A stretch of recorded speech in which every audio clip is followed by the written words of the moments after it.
Nous trouvons facilement des raisons pour manquer la messe. Toutes ces raisons peuvent se résumer en une seule.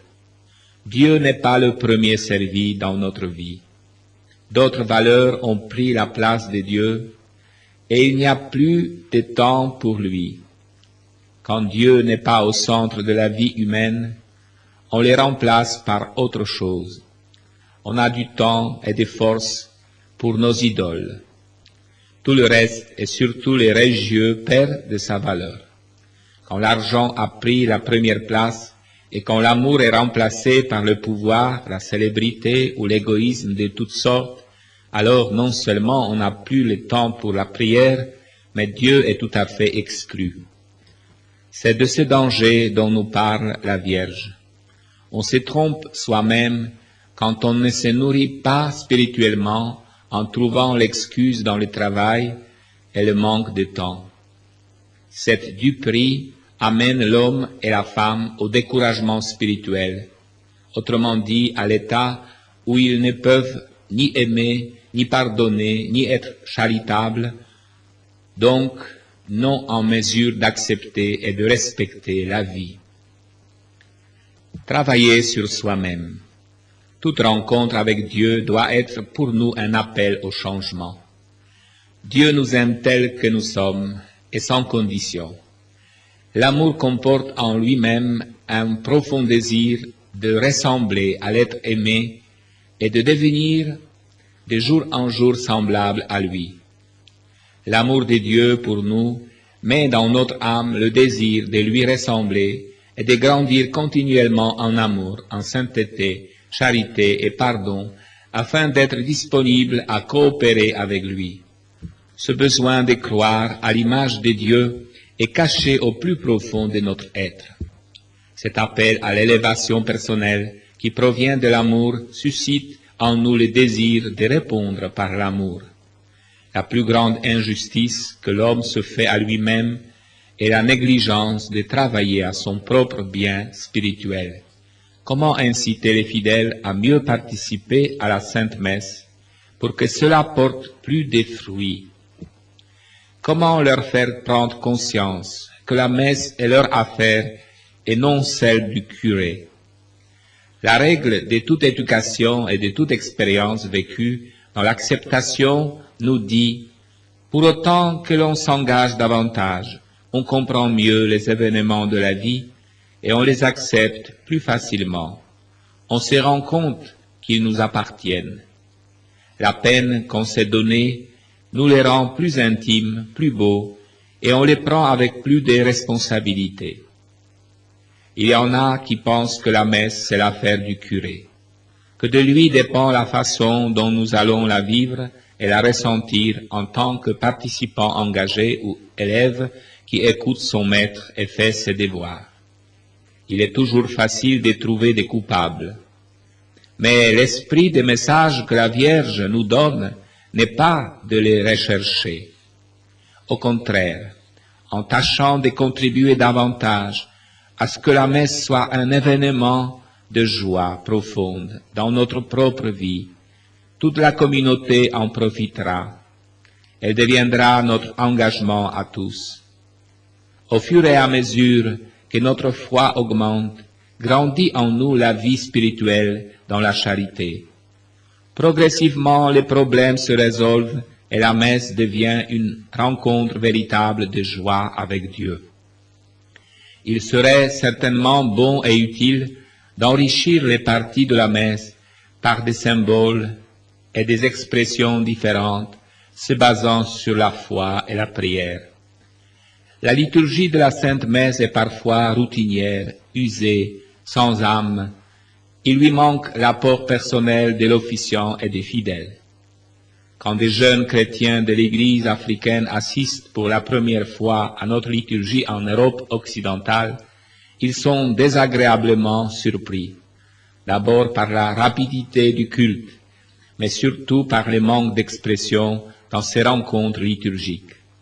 Ils parlent avec joie de leur culte, de la présentation des offrandes, des chants, de l'accompagnement rythmique. Pour eux, tout ceci aide à comprendre la parole de Dieu et à former la foi du chrétien.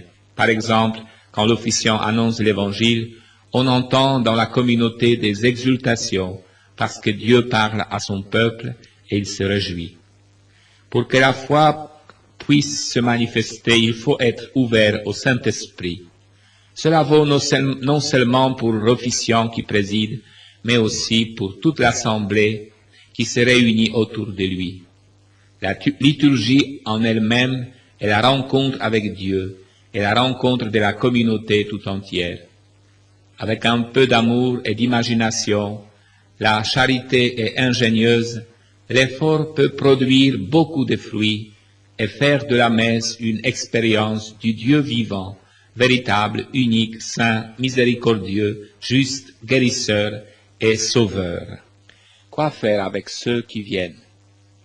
Comment organiser la célébration de la messe? Me suis-je donné à moi-même l'occasion de me préparer personnellement? Comment ai-je fait la préparation des autres? Pour le moment, cela me semble plus important que de blâmer ceux qui ne viennent pas à la messe. Une chose est claire, personne ne nie l'ardent désir de paix, d'amour, de justice, de miséricorde et de pardon qui existe en nous.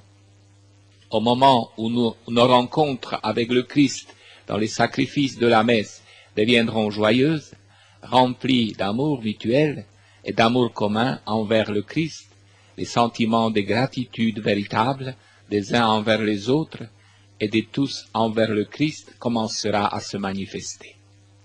Alors seulement, les choses se passeront comme nous souhaitons qu'elles se passent. Les gens seront attirés de venir à la messe, quand ceux qui y vont en reviendront changés, pleins de joie et capables de la partager. À ce niveau-là, d'autres seront encouragés d'aller chercher cette joie que Dieu donne.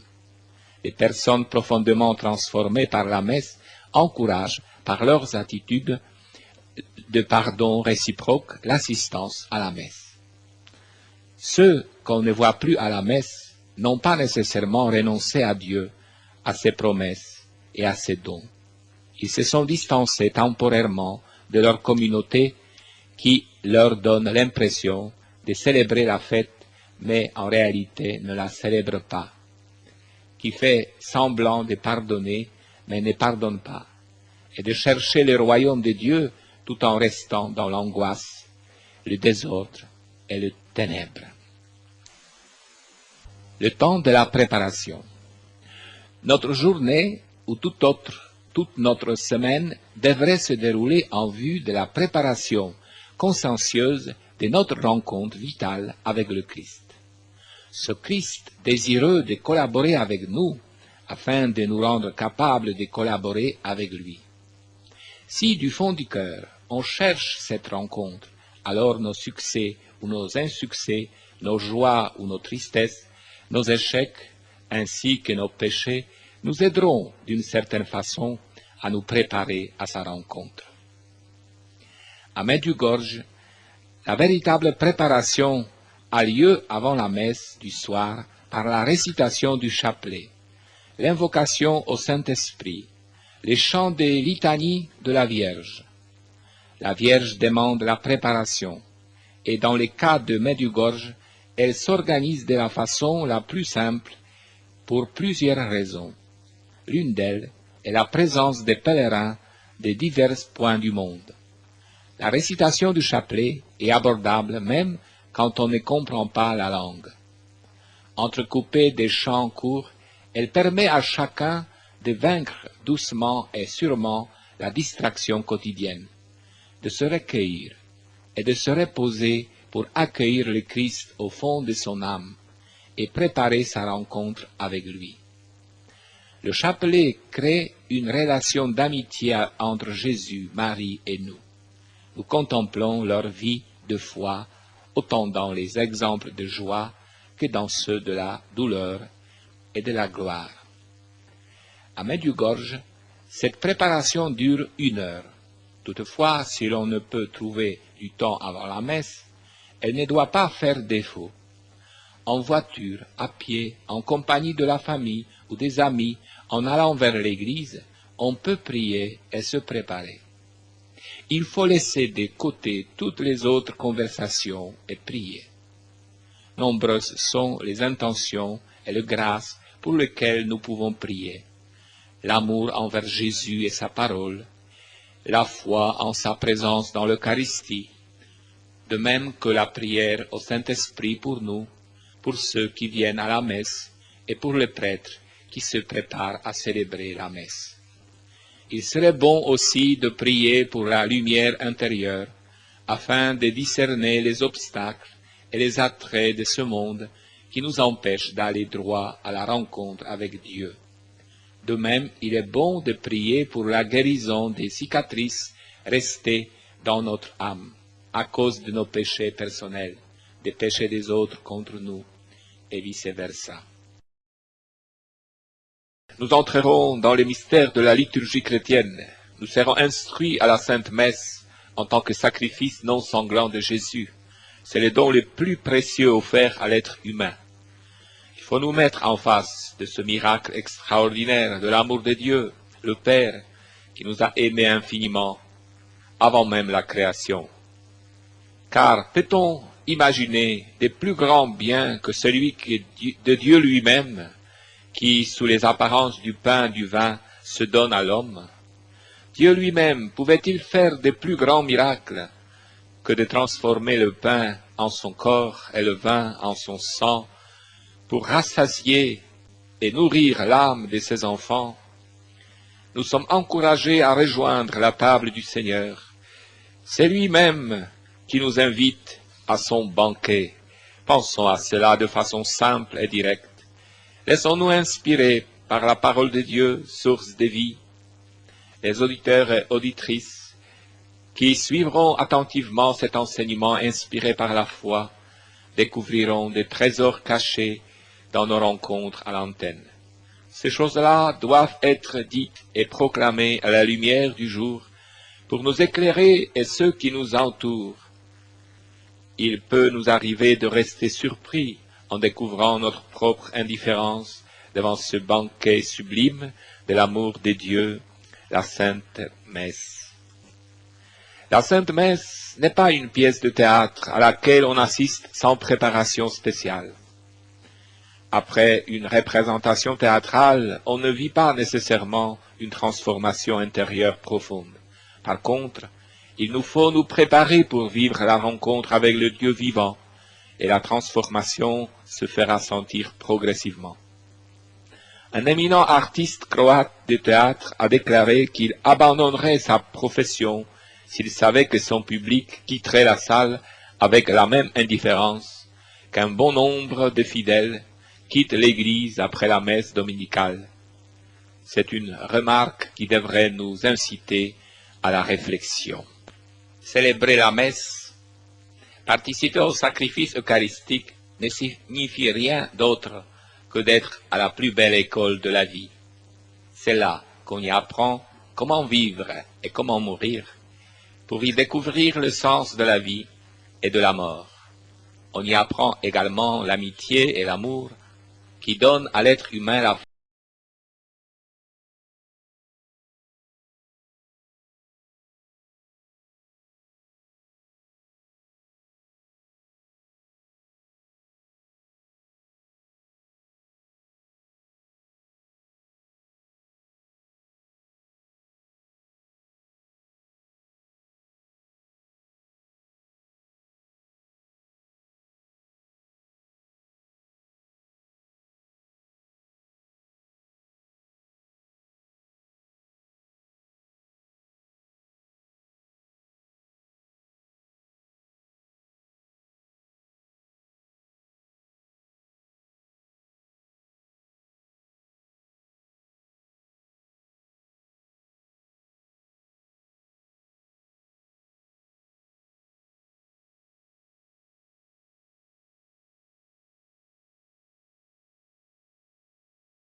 Marie, tu es la mère du grand prêtre, Jésus-Christ.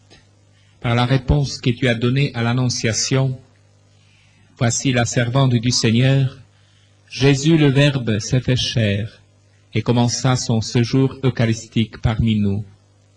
Ce fut possible car toi, Marie, Mère de l'Eucharistie, tu as dit qu'il me soit fait selon ta parole.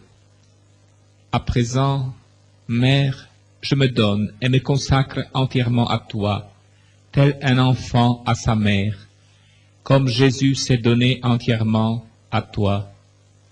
Tu fus pour lui mère et éducatrice. En ce moment, je suis à toi. Tout mon être, corps et âme, mon passé, mon présent et mon avenir t'appartiennent. Je te confie tout, le bon et le mauvais qui est en moi. Je le fais expressément avant cette messe. Donne-moi ta foi, afin que je puisse dire, Seigneur, viens dans ma vie. Donne-moi ton amour pour accueillir Jésus et le garder en moi. Donne-moi ta pureté, afin que mon âme purifiée et enrichie de tes grâces lui prépare un séjour agréable comme celui qu'il eut dans ton cœur. Que mon cœur soit tel que je puisse l'adorer sans cesse dans le tabernacle de mon cœur. Marie, aide-moi pour que chaque instant de cette sainte messe, ainsi que chaque instant après la messe, soit consacré par sa présence. Merci, ô Marie, d'être la mère de l'Eucharistie. Je te consacre toute ma paroisse, les groupes de prière, les communautés de frères et de sœurs. Aide-nous à devenir de plus en plus son corps mystique, uni par l'esprit d'amour et nourri par sa nourriture divine, la manne de Dieu. Marie, tu as été tant de fois en silence devant lui, en contemplation, méditant dans ton cœur les choses que tu as entendues, espérant et vivant dans l'amour. Tandis que je me consacre à toi, je désire me plonger entièrement dans sa présence, pour les rencontrer dans les silences du fond de mon cœur et de tout mon être. Que mon cœur, dorénavant, aspire à Jésus comme la biche aspire à la source et la mère à son enfant. Marie, je me consacre à toi. Tu sais ce qui m'est le plus nécessaire pour que j'assiste dignement à ce sacrifice de la messe. Je sais que tu étais debout au pied de la croix, assistant ainsi au sacrifice sanglant qui se renouvelle à présent dans chaque messe. Puisse mon cœur pénétrer dans ce mystère, qu'il s'apaise et devienne un agréable lieu de séjour pour ton Fils. Qu'il en soit ainsi. Marie, Mère de l'Eucharistie, prie pour nous. Amen. Prière à l'Esprit Saint avant la messe. Viens, Esprit Saint, Créateur. Père céleste, au nom de Jésus, ton Fils et notre Sauveur, qui fut rempli de l'Esprit Saint, et obéissant envers toi, je te prie d'un cœur sincère. Remplis-moi de force, de lumière, d'amour et de raison. Donne-moi les dons de comprendre et d'accepter ta parole. Guéris ma foi par ton esprit, afin que j'assiste dans la confiance à ce sacrifice de la messe. Par l'amour de ton esprit, remplis mon cœur d'amour eucharistique qui vivifie, apaise et sauve. Que ton esprit me renouvelle, comme tu as promis qu'il renouvellerait la face de la terre. Que ton esprit m'introduise dans ton ordre divin, comme il a apporté l'ordre dans la création. Que ton esprit m'éclaire, le même esprit qui a parlé par les prophètes et finalement a parlé par ton Fils Jésus-Christ. Que je sois comblé de ton esprit, que tu as envoyé dans le cœur de Marie et par lequel elle a conçu ton Fils et notre Sauveur. Que ton esprit réchauffe les cœurs glacés, réchauffe aussi mon cœur et en fasse une demeure digne de ton Fils. Que ton esprit imprègne aussi le prêtre qui va célébrer les mystères de la foi. Que ton esprit l'éclaire afin qu'il comprenne, accepte et annonce ta parole. Qu'il soit saisi par l'esprit d'amour et qu'il puisse nous témoigner de ton amour et de ta miséricorde. Qu'il soit saisi de l'esprit d'abandon et d'obéissance envers toi. Qu'il les purifie de tout péché, de toute tentation et d'infidélité, des doutes, des méfiances, des tristesses, d'incertitude et d'isolement. Qu'il célèbre dans la joie avec le peuple qui lui est confié le sacrifice vivant pour la gloire de ton nom. Que l'Esprit renouvelle tous les prêtres, les évêques et le pape. Qu'il renouvelle tous les fidèles et la face de la terre, afin que nous soyons tous unis, sauvés par ce sacrifice eucharistique à la gloire de ton nom. Ô Père Saint, au nom de Jésus-Christ, avec Marie, ta docile servante et l'épouse du Saint-Esprit, exauce-nous, ne regarde pas nos péchés, mais la foi et l'amour de Marie et de toute l'Église. Que ce sacrifice soit offert pour le salut de tous ici présents et de tous les humains. Viens, Esprit Créateur, visite l'âme de tes fidèles, emplis de la grâce d'en haut les cœurs que tu as créés. Toi qu'on nomme les conseillers, toi les dons de Dieu, très haut, source de vie, feu, charité, invisible consécration. Tu es l'Esprit aux 7 dons, le doigt de la droite du Père, l'Esprit de vérité promis, toi qui inspires nos paroles. Enflamme-nous de ta lumière, emplis nos cœurs de ton amour, affermis toujours de ta force la faiblesse de nos corps. Repousse l'ennemi au loin, donne-nous ta paix sans retard. Sous ta conduite et ton conseil, nous éviterons toute erreur.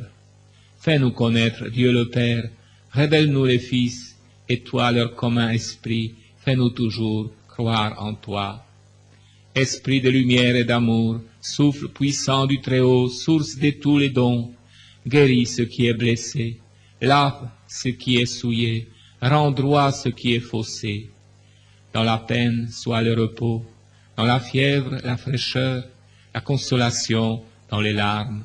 Soit la force dans la faiblesse, la confiance dans les doutes, notre espérance dans la détresse. Soit pour nous l'amour du Père dans le Fils. Seigneur du ciel et de la terre, tu veux sauver toute créature par la Pâque de ton Christ. Éclaire les humains par la grâce de l'Esprit. Toi qui réunis dans une même foi tes enfants dispersés, accorde aux croyants par l'unique baptême de l'Esprit d'être une seule âme, un seul cœur. Toi qui nous as donné de ton Esprit, fais-nous travailler en ce monde pour la justice et la paix. Toi dont l'Esprit renouvelle toutes choses, sois le recours des faibles, la guérison des malades, le salut pour tous. Toi qui as ressuscité ton Fils d'entre les morts par la puissance de l'Esprit, donne à nos corps mortels la vie qui n'a pas de fin. Envoie, Seigneur, ton Esprit, il fera toutes choses nouvelles. De la plaie du Sauveur, tu as fait jaillir l'Esprit, désaltère le peuple à la source du salut. Par les dons de l'Esprit, tu promets la délivrance, accorde aux humains de passer de la haine à l'amour, de la guerre à la paix, de la douleur à la joie. L'Esprit Saint nous a donné le goût de ta gloire, que nos sœurs et frères défunts connaissent l'éternelle joie. Esprit Saint de vérité, viens d'en haut, nous apporter un rayon de ta clarté. Père de ceux qui n'ont rien, donateur du seul vrai bien, lumière du cœur chrétien. Ô consolateur si bon, l'âme humaine est ta maison, hôte aimé, céleste bon. Labeur, calme aimé dans nos douleurs, noble joie au sein des pleurs. Ô splendeur des bienheureux, remplis nos cœurs généreux des bonheurs créés pour eux. Sans ton plein réconfort, il n'est en nous rien de fort, tout décline vers la mort. Lave nos péchés passés. Que par toi, fertilisés, soient guéris nos cœurs blessés. Viens nous courber sous tes lois, réchauffer nos cœurs si froids et conduire au chemin droit. Donne au sujet du grand roi, rempli d'amour et de foi, les 7 dons qui sont en toi. que l'essor de nos vertus nous mène au divin Jésus, à la gloire des élus. Amen.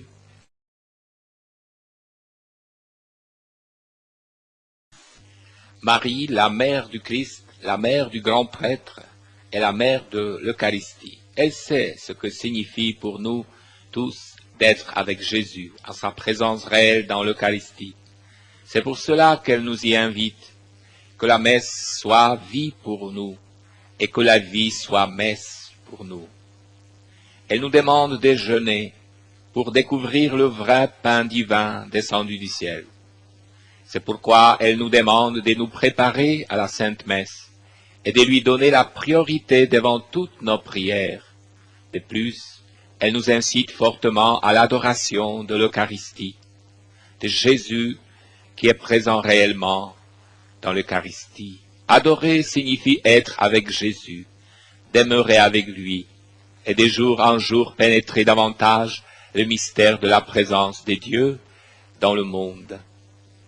Oui, chers amis, je vous invite, je renouvelle mon invitation, à venir à l'église d'Abscon les vendredis à partir des 18 heures pour la célébration de l'Eucharistie, suivie de l'adoration de Jésus dans les saints sacrements. Pendant l'hiver, ça se passe dans la chapelle, à côté de l'église, pendant les temps chauds, ça se passe à l'église. Oui, chers frères, j'espère que vous aurez aussi cette expérience qui m'a été donnée de vivre tout au long de mon 25 ans de sacerdoce. Oui, je reconnais l'inspiration inépuisable de la célébration eucharistique à laquelle je me prépare par la prière et la méditation. D'autre part, je vois les dangers pour de nombreux fidèles de manquer totalement la rencontre avec le Christ parce qu'ils viennent pas ou parce qu'ils viennent sans la préparation et quittent sans l'action des grâces. Peu importe que ce soit dans la semaine ou le dimanche, on risque de faire ainsi de la messe une simple rencontre sans fruit. Oui, pendant nos méditations, j'espère que vous pourrez ressentir ce que Marie, mère vivante de l'Eucharistie, veut nous apprendre à tous. C'est de grandir sans cesse dans l'amour qui se sacrifie et se nourrit à la source inépuisable de la divine Eucharistie de l'amour. En somme, c'est le seul amour capable de faire de nous des messagers et messagères de paix. Car la paix est possible uniquement là où et quand les personnes sont capables, sans aucune condition, d'offrir leur vie pour les autres, comme le Christ, grand prêtre, l'a fait. L'Eucharistie signifie être capable de recevoir le don de Dieu et de se donner comme lui s'est donné. Priez et célébrez avec le cœur. Quand vous priez, priez avec le cœur. Quand vous venez à la messe, participez-y avec le cœur. Cet appel est clair et sa signification est justifiée. Faire quelque chose avec le cœur ne signifie rien d'autre que de le faire avec amour, le faire avec abnégation, dignité et recueillement. Il est fréquent dans notre vie quotidienne de dire que quelqu'un nous a reçus cordialement, ou bien que nous l'avons reçu, salué, aidé de tout cœur. De cette façon, nous exprimons une profonde gratitude, d'amitié et d'amour, car le cœur est le signe même d'amour et d'amitié, riche de vie intérieure et d'expériences multiples.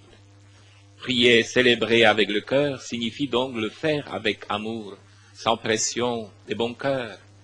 De cette façon, tout sentiment d'ennui ou de perte de temps est exclu, de même que la tentation d'esquiver la prière ou la sainte messe.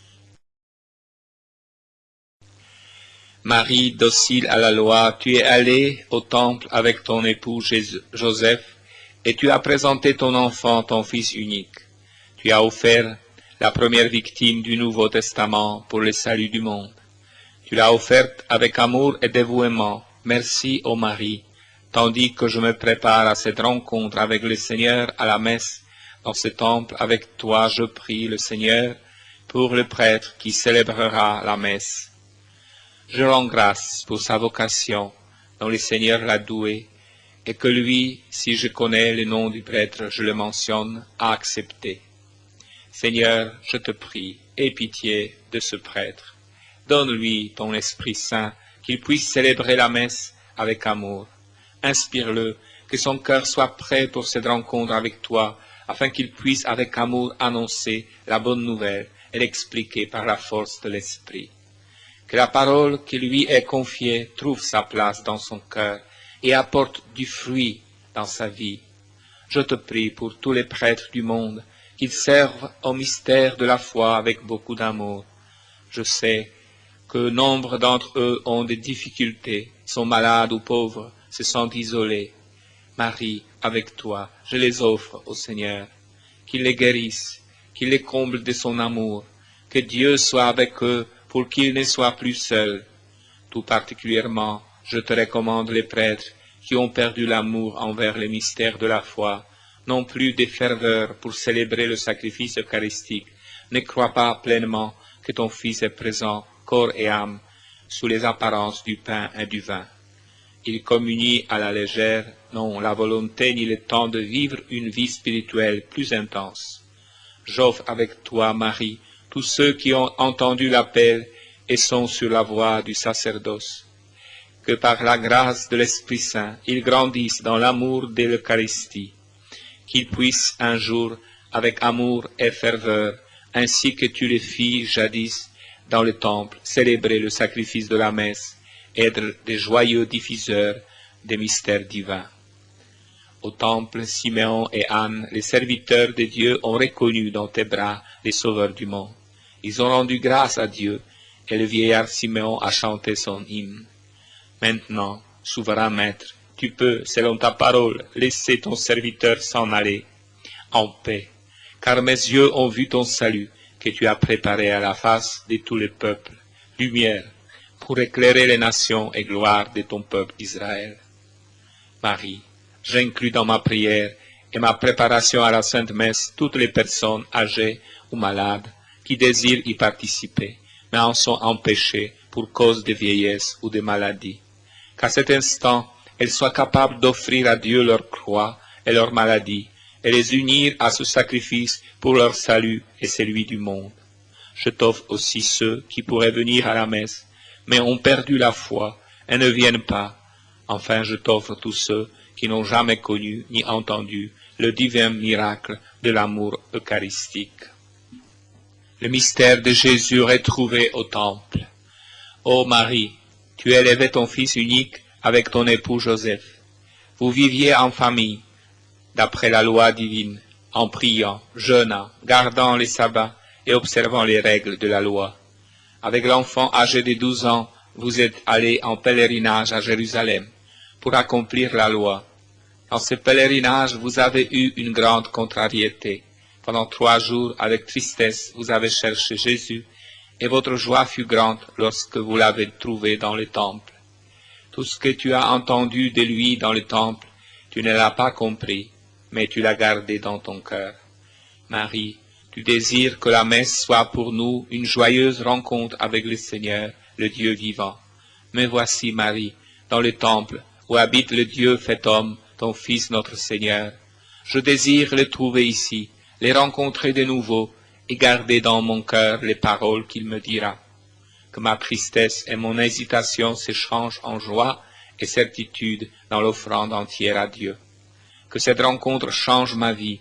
Je souhaite prier et vivre sans cesse avec lui, comme toi, ô Marie. Aujourd'hui aussi, tu cherches tes fils et tes filles qu'on ne voit plus à l'église, qui s'égarent sur le chemin de la vie, se laissent retenir ou arrêter, tardent ou n'arrivent pas à la destination où Dieu les attend. Tu cherches les faibles et les indécis qui désirent accomplir la volonté de Dieu mais n'en sont pas capables. Tu partages la peine des parents qui souffrent à cause de leurs enfants perdus dans le mal et les péchés. Que la tristesse de tous ces parents se change en joie. Que tous retrouvent l'affection familiale remplie d'amour et de paix, dans le respect des uns des autres, en récompense de tant de sacrifices mutuels.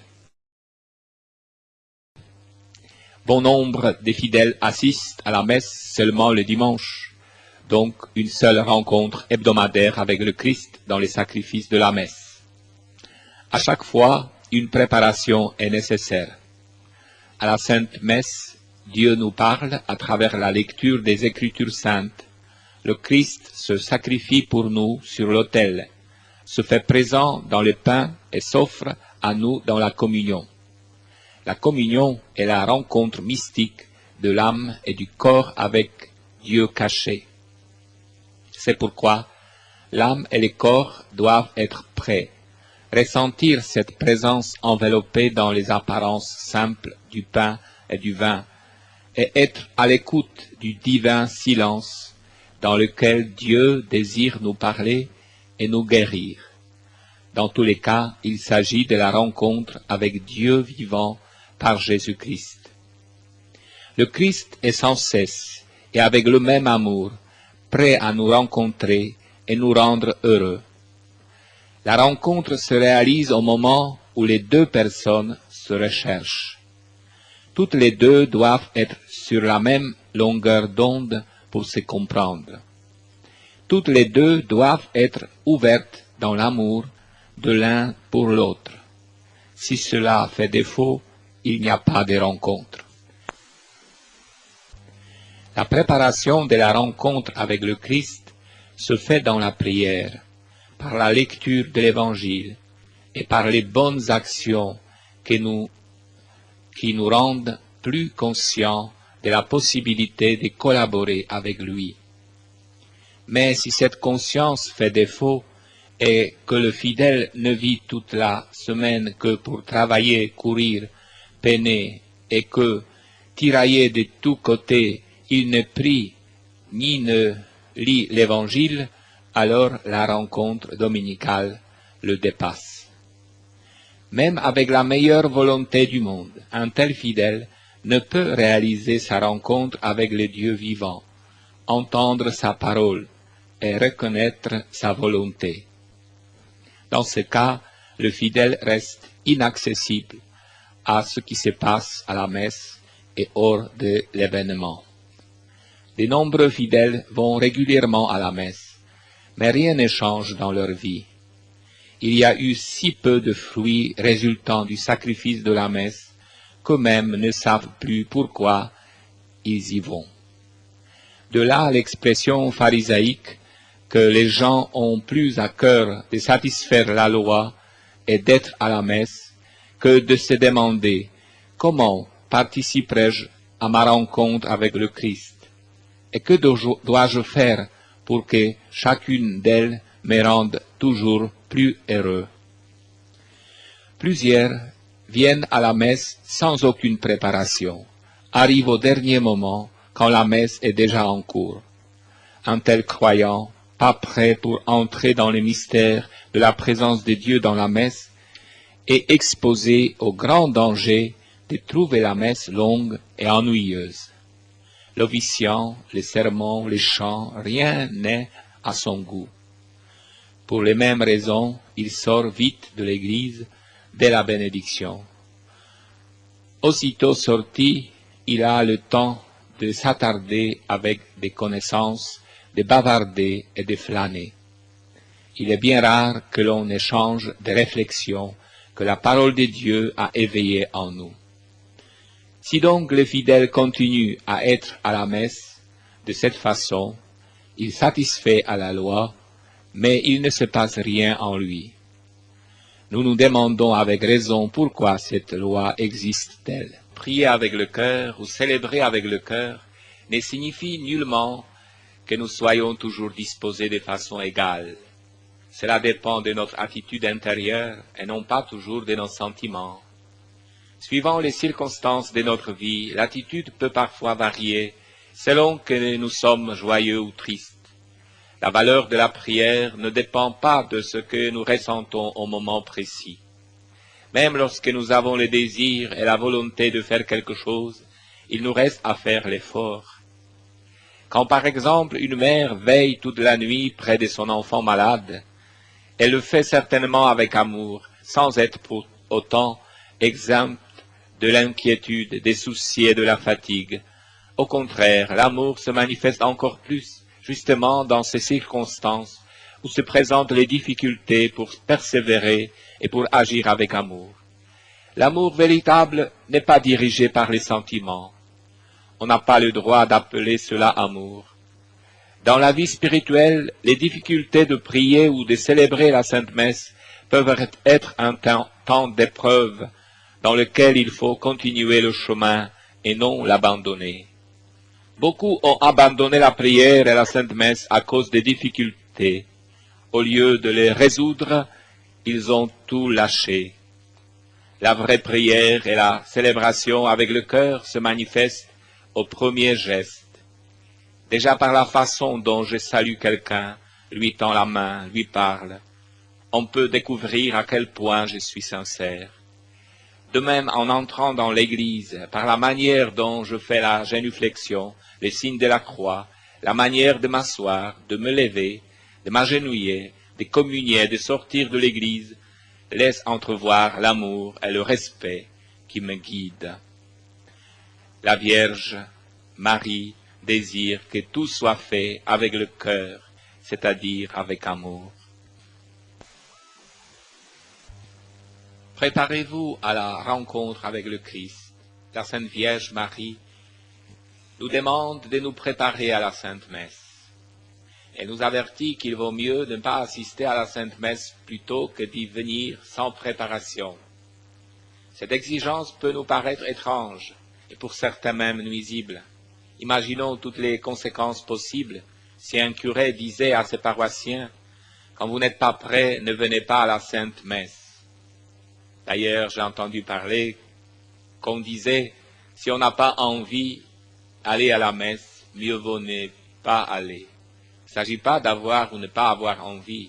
Il s'agit de faire un effort pour s'y préparer, de venir avec sincérité pour participer à cette rencontre.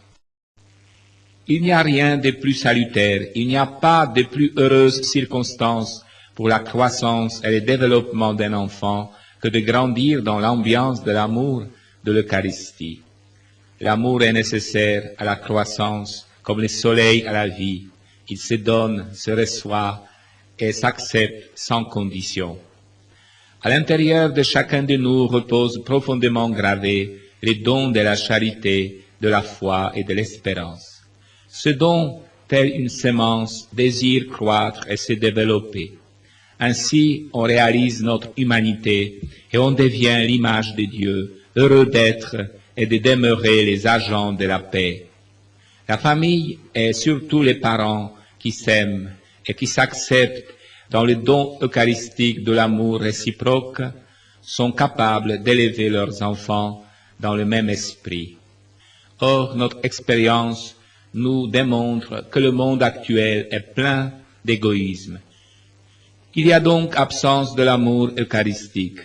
C'est pourquoi l'éducation de la nouvelle génération est plus difficile. L'égoïsme attire, promet davantage et oblige moins.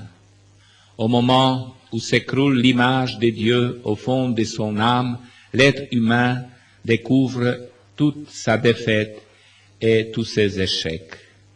Il ne faut pas craindre d'élever les enfants dans l'esprit de l'amour eucharistique. Cela est possible dans une saine atmosphère familiale. La faiblesse et les fautes, ou les fautes qui se commettent entre parents et enfants, ou enfants entre eux, ne constituent pas un problème, car il y a le pardon, qui est une qualité spéciale de l'amour eucharistique. De même que les parents apprennent à leurs enfants leur langue, leurs coutumes, à bien se conduire en toute occasion, de la même façon, ils devraient, dès leur jeune âge, les amener à la Sainte Messe.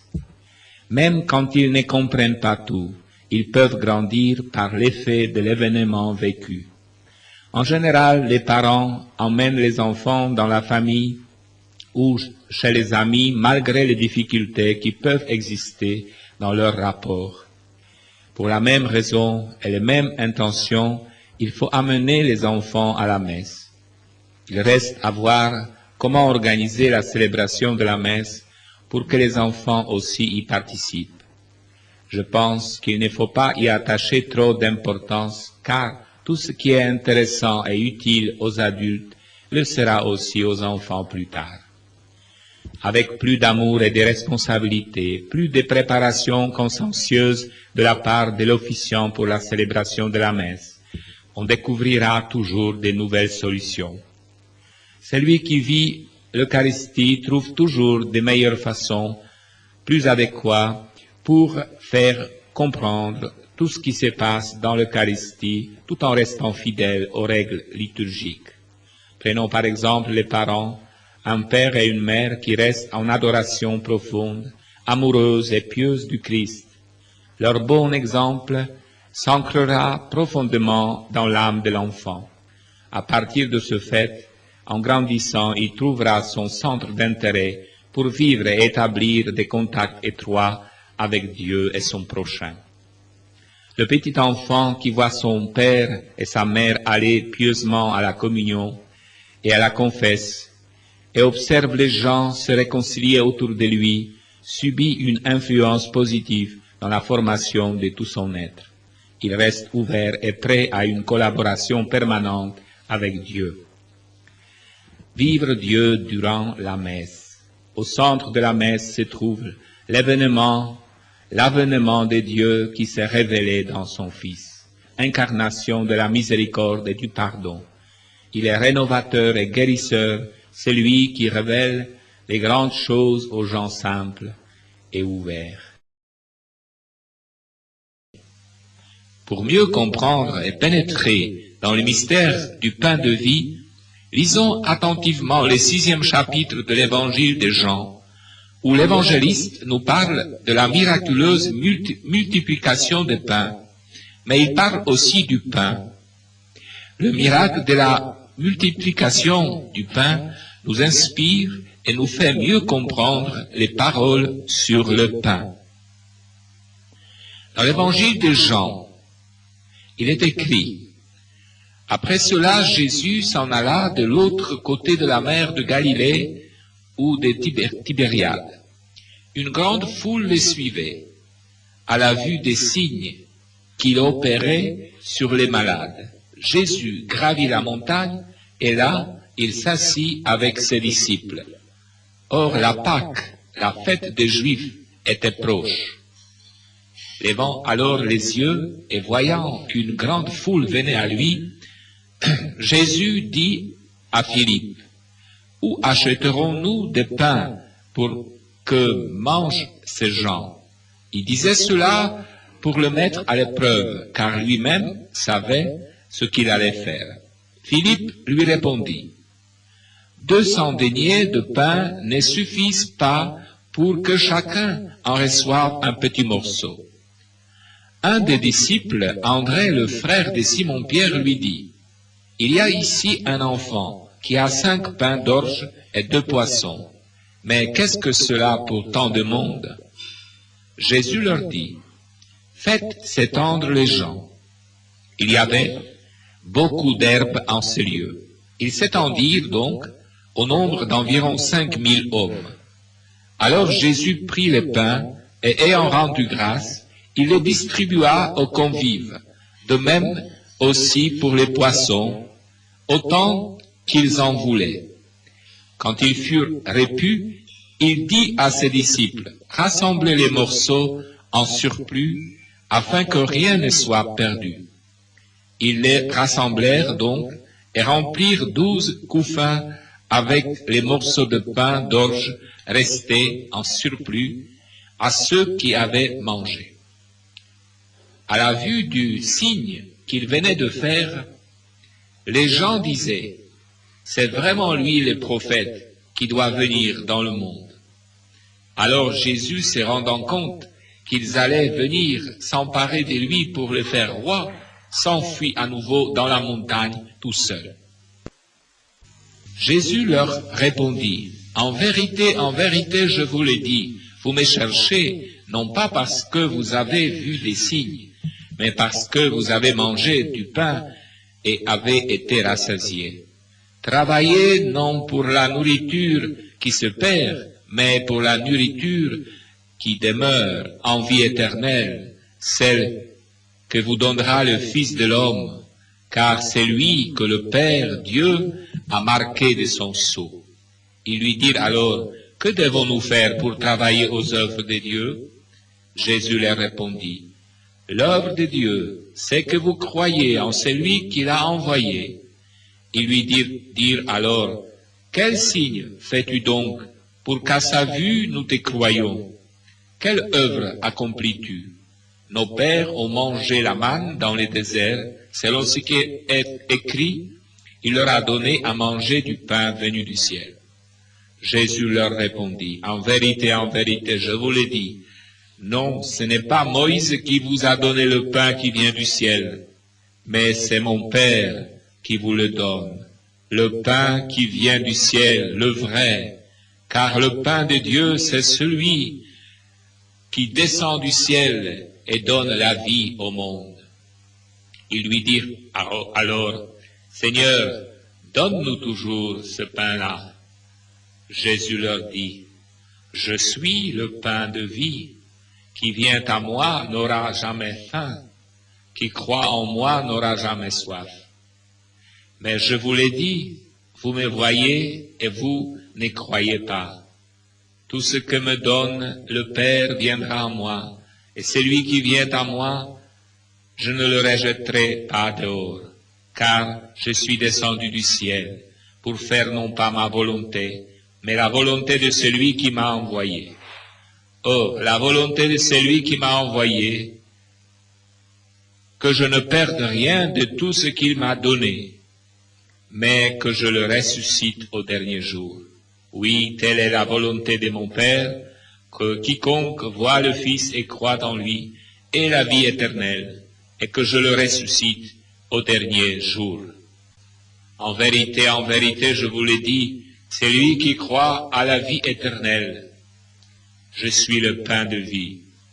Vos pères dans le désert ont mangé la manne et sont morts. Ce pain est celui qui descend du ciel, pour qu'on le mange et ne meure pas. Je suis le pain vivant, descendu du ciel. Qui mangera ce pain vivra à jamais. Et même le pain que je donnerai, c'est ma chair pour la vie du monde. Les Juifs se mirent à discuter fort entre eux. Ils disaient, comment celui-là peut-il nous donner sa chair à manger? Alors Jésus leur dit, en vérité, je vous le dis, si vous ne mangez la chair du Fils de l'homme et ne buvez son sang, vous n'aurez pas la vie en vous. Qui mange ma chair et boit mon sang a la vie éternelle, et je le ressusciterai au dernier jour. Car ma chair est vraiment une nourriture, et mon sang vraiment une boisson. Qui mange ma chair et boit mon sang demeure en moi et moi en lui. De même que le Père qui est vivant m'a envoyé, et que je vis par le Père, de même celui qui me mange, lui aussi vivra par moi. Voici le pain descendu du ciel. Il n'est pas comme celui qu'ont mangé le Père et ils sont morts. Qui mange ce pain vivra à jamais. Tel fut l'enseignement qu'il donna dans une synagogue à Capharnaüm. Après l'avoir entendu, beaucoup de ses disciples dirent, « Elle est dure, cette parole. Qui peut l'écouter ?» Mais sachant en lui-même qu'il murmurait à ce propos, Jésus leur dit, « Cela vous scandalise? Et quand vous verrez le Fils de l'homme monter là où il était auparavant, c'est l'Esprit qui vivifie, la chair ne sert de rien. Les paroles que je vous ai dites sont esprit, elles sont vie. Mais il en est parmi vous qui ne croient pas. » Jésus savait en effet dès le commencement qui étaient ceux qui ne croyaient pas et qui était celui qui le livrerait. Et il disait, voilà pourquoi je vous ai dit que nul ne peut venir à moi si cela ne lui est donné par le Père. Dès lors, beaucoup de ses disciples se retirèrent et ils n'allaient plus avec lui. Jésus dit alors aux 12, « Voulez-vous vous partir vous aussi ?» Simon-Pierre lui répondit, « Seigneur, à qui irons-nous? Tu as les paroles de la vie éternelle. Nous, nous croyons, et nous avons reconnu que tu es le Saint de Dieu. » Jésus leur répondit, « N'est-ce pas moi qui vous ai choisi, vous les 12? Et l'un d'entre vous est un démon. » Il parlait de Judas, fils de Simon Iscariote, celui en effet qui devait le livrer, lui, l'un des 12. Seigneur, prends pitié. Le début de chaque messe est marqué par l'aveu de nos péchés.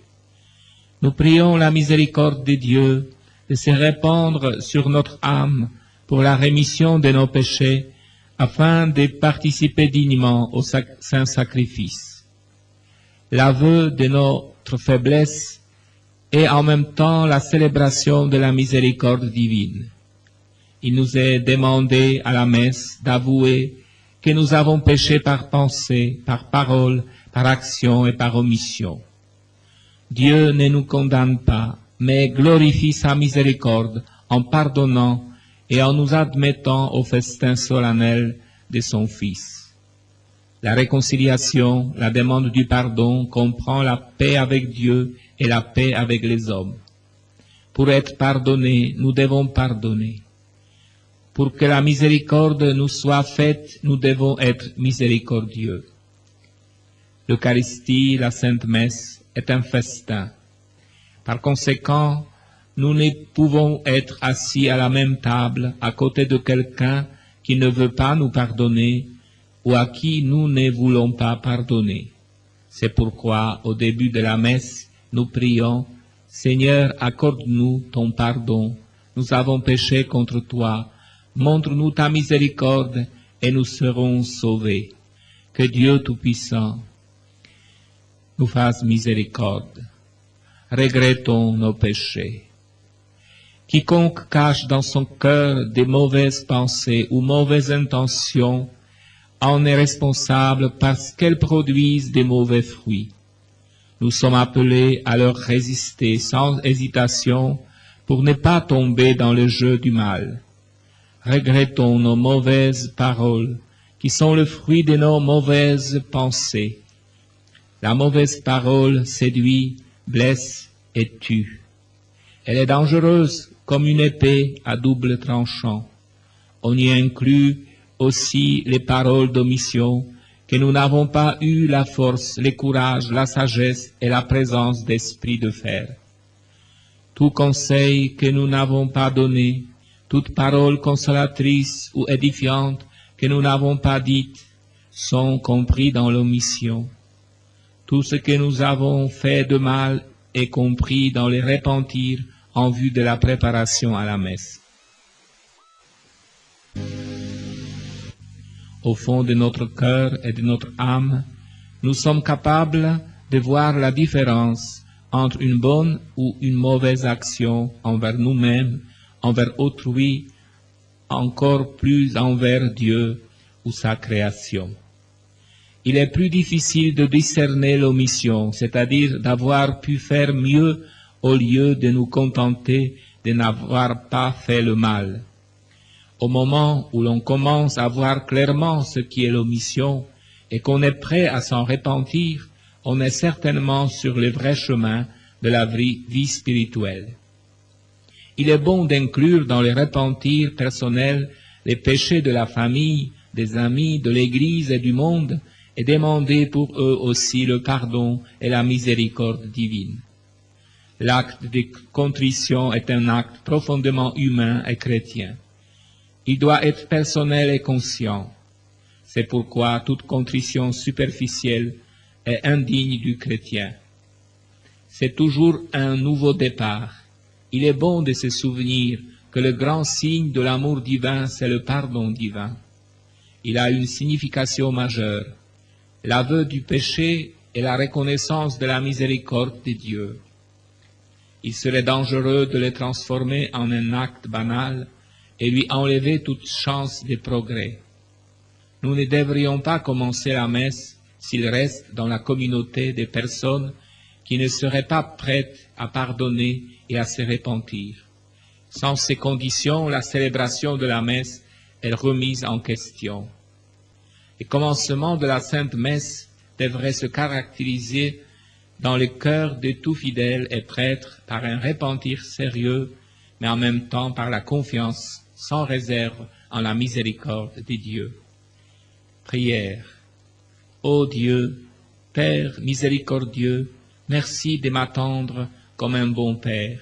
Je suis venu vers toi avec mes péchés, mes blessures et mes craintes, avec mes amertumes et mes souffrances, avec mes aspirations et mes désirs personnels, ceux de ma famille et ceux de ma communauté. Prends-moi dans tes bras, ô Père. Que dès le commencement, cette messe soit une rencontre avec toi. Tout ce qui se passe dans le monde me rend vulnérable, car il n'y a pas d'amour. Je désire plonger dans ton amour. L'Écriture sainte est la parole de Dieu adressée aux humains en différentes époques et par des personnages différents, mais toujours dans le même but. Dieu aime l'humanité et lui offre le salut. Dieu s'adressait directement aux prophètes et ceux-ci parlaient ensuite en son nom. Ces personnages, par leur vie et leur destinée, sont au service de la parole de Dieu. Ce sont ces messagers. Dieu a parlé en images et en paraboles, et saint Paul le résume en termes simples. Après avoir à maintes reprises et sous maintes formes parlé au Père par les prophètes, Dieu, l'Eucharistie a été annoncée par les prophètes en images et en paroles. La réalisation de l'amour eucharistique de Jésus est la plus grande promesse que Dieu ait faite à son peuple. Comme préparation à la Sainte Messe et à la célébration eucharistique, on se sert de textes bibliques qui se réfèrent à ce sacrement où l'action divine se manifeste d'une façon particulière. Ancien Testament, l'agneau immolé sans tache. Le peuple d'Israël était en Égypte. C'était le temps de sa captivité. De nombreux Israélites souffraient comme esclaves. Ils étaient persécutés. Même dans les temps difficiles de leur persécution, ils n'oubliaient pas le Dieu de leur père, et Dieu entreprend leur libération. Juste avant la sortie d'Égypte, il se passa quelque chose que les enfants d'Israël vécurent comme un signe particulier de la présence de Dieu parmi eux. Plus tard, ce fut compris comme une prophétie qui se rapporte à Jésus et sa rédemption, plus particulièrement à l'événement eucharistique. Il s'agit de l'agneau immolé, sans tache, et dont le sang a sauvé les enfants d'Israël. C'est pourquoi, durant la messe, il est souvent question de l'agneau. Pour la compréhension du sacrifice de la messe, de sa profonde signification et de son symbole, il est bon d'avoir à l'esprit l'image de cet événement. C'était la Pâque, le passage du Seigneur. Jésus le relie à l'institution de l'Eucharistie, le jeudi saint. C'était le désir du Seigneur que les Israélites se souviennent de leur exode et en soient reconnaissants. Ils l'ont fait. Jésus aussi l'a fait. Voici l'exposé de la Bible. Yahvé dit à Moïse et à Aaron au pays d'Égypte, « Ce mois sera pour vous en tête des autres mois.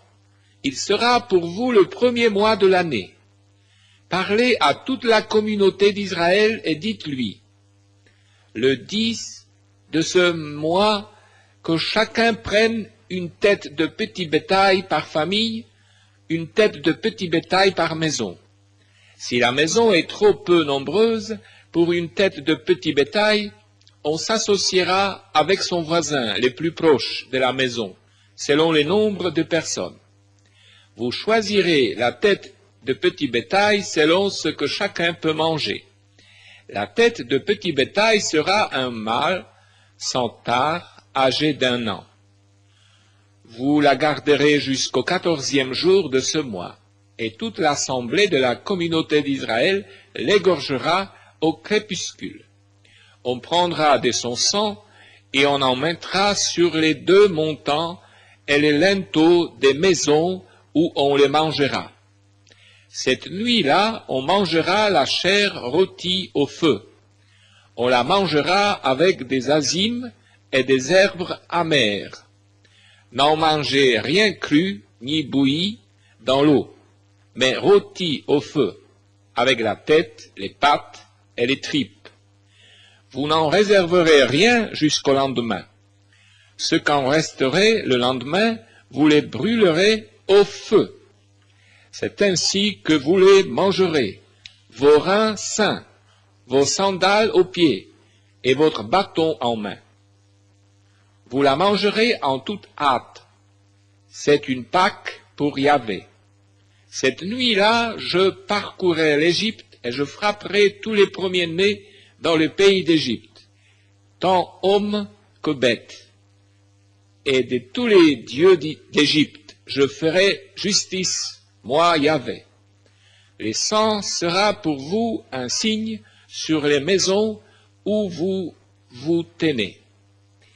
Et voyant ce signe, je passerai outre et vous échapperez au fléau destructeur lorsque je frapperai le pays. Dans la célébration de la messe, on cite souvent la nouvelle alliance dans le sang, l'alliance éternelle. Le Christ lui-même, prenant le calice, parle du sang de la nouvelle alliance. Dieu a signé l'alliance avec son peuple, en les conduisant dans le désert après sa sortie d'Égypte. Dieu a commencé son action avec son peuple et désire la mener jusqu'au bout. Il s'est engagé à être l'allié des hommes, mais il a demandé à son peuple de tenir également l'engagement pris. L'alliance est scellée par le sang, et le sang est signe de vie. Par contre, le peuple n'a pas toujours été fidèle et a rompu son alliance avec Dieu. Mais Dieu est toujours resté fidèle et renouvelle son alliance. Le dernier renouveau décisif, qui reste éternel, s'est réalisé dans le Christ Jésus, qui conclut une alliance nouvelle dans le sang. Se sacrifie et remplace ainsi tous les sacrifices de l'ancienne alliance. C'est pourquoi, chaque fois que nous entendons ces paroles, alliance, nouvelle alliance, les sangs de l'alliance, l'éternité de l'alliance, sachons que ce sont des paroles profondément attachées à l'expérience du peuple d'Israël. Et cette expérience se reporte alors et doit se reporter à l'expérience du nouveau peuple de Dieu. Dans le livre de l'Exode, il est écrit, Dieu dit à Moïse, « Montez vers Yahvé, toi, Aaron, Nadab, Abihu et 70 des anciens d'Israël, et vous vous prosternerez à distance. Moïse s'approchera seul de Yahvé. Eux n'approcheront pas, et le peuple ne montera pas avec lui. » Moïse vint rapporter au peuple toutes les paroles de Yahvé et toutes les lois, et tout le peuple répondit d'une seule voix. Ils dirent, toutes les paroles que Yahvé a prononcées, nous les mettrons en pratique. Moïse mit par écrit toutes les paroles de Yahvé, puis, se levant de bon matin, il bâtit un autel au bas de la montagne et 12 stèles pour les 12 tribus d'Israël. Puis il envoya de jeunes Israélites offrir des holocaustes et immoler à Yahvé de jeunes taureaux en sacrifice de communion. Moïse prit la moitié du sang et la mit dans des bassins et l'autre moitié du sang, il la répandit sur l'autel. Il prit le livre de l'Alliance, et il en fit la lecture au peuple qui déclara « Tout ce que Yahvé a dit, nous le ferons, et nous y obéirons. » Moïse, ayant pris le sang, le répandit sur le peuple et dit « Ceci est le sang de l'Alliance que Yahvé a conclu avec vous, moyennant toutes ces clauses. » Moïse monta ainsi qu'Aaron, Nadab, Abihu et 70 des anciens d'Israël.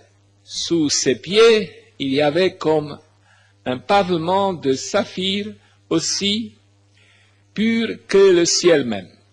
Il ne porta pas la main sur les notables des Israélites. Ils contemplèrent Dieu, puis ils mangèrent et burent.